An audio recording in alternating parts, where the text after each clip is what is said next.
मायावती ने किए लगातार 3 ट्वीट, यूपी सरकार को दी बड़ी सलाह, कांग्रेस पर लगाए क्या गंभीर आरोप।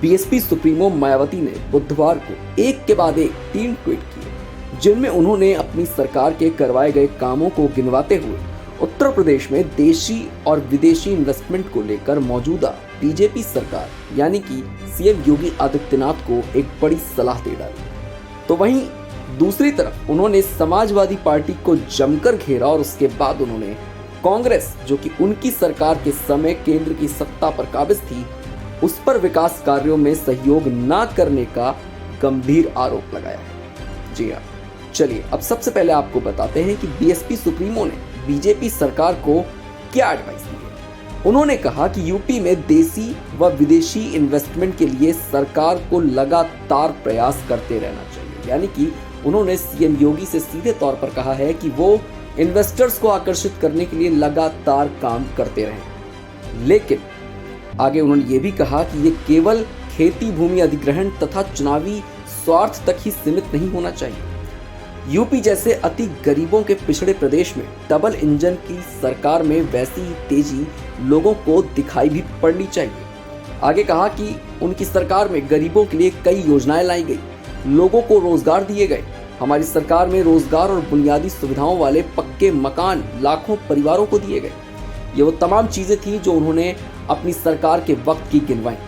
फिर कहा कि पहले सपा और अब भाजपा सरकार में वैसी प्रगति क्यों नहीं दिख रही है। सीधे तौर पर यह कहा जा सकता है कि मायावती ने ट्वीट्स करके ये संदेश देने का पूर्ण प्रयास किया है, यानी उनका बसपा का शासनकाल बीजेपी और समाजवादी पार्टी के शासनकाल से कहीं बेहतर था।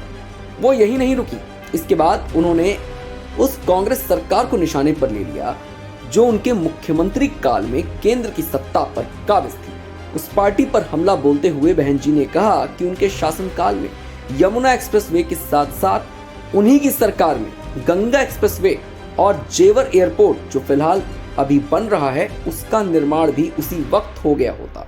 लेकिन उनका यह आरोप है कि केंद्र की कांग्रेस सरकार ने उनका समर्थन नहीं किया, उन्हें किसी भी प्रकार का वित्तीय सहयोग प्रदान नहीं किया गया, जिस वजह से ये तमाम विकास कार्य नहीं करवाए जा सके और उसके बाद उनकी सरकार सत्ता से चली गई, जिसकी फिलहाल अब तक वापसी नहीं हो सकी है। उन्होंने दावा किया कि बीएसपी ने जितने भी विकास कार्य करवाए वो सभी पार्टी ने अपने बलबूते पर करवाए, किसी ने भी उनकी सरकार का सहयोग नहीं किया। ये बड़ा इल्जाम है जो कांग्रेस पर बीएसपी सुप्रीमो मायावती ने लगाए हैं। इस खबर में फिलहाल सिर्फ इतना ही। ऐसी और भी खबरों के लिए जुड़े रहिए हमारे साथ और देखते रहिए वन इंडिया हिंदी।